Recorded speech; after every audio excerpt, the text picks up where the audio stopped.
जी hello दोस्तों, नमस्ते नमस्कार। आप सभी को हमारे यूट्यूब चैनल फिल्मी न्यूज में बहुत बहुत स्वागत है। दोस्तों आज एक बार फिर से आप सबके बीच में एक नए खबर के साथ में उपस्थित हो गया हूं।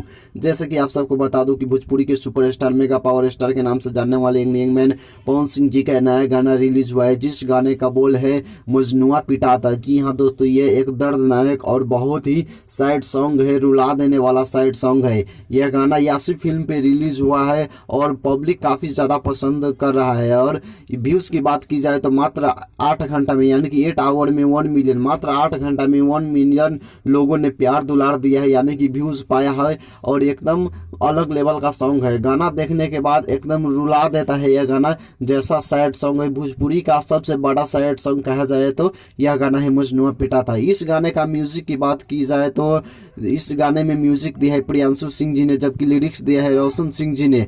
और यह अभी पवन सिंह जी का एक गाना ट्रेंडिंग कर रहा है, जिस गाने का बोल है पुदीना। और आप सबसे यही आग्रह है कि इस गाने के भी आप सब ट्रेंडिंग में। और अगर आप सबको यह वीडियो पसंद आया है तो वीडियो को लाइक जरूर करें। और अभी तक हमारे यूट्यूब चैनल फिल्मी न्यूज को सब्सक्राइब नहीं किए हो तो सब्सक्राइब करके बेल आइकन को दबाना ना भूले। धन्यवाद।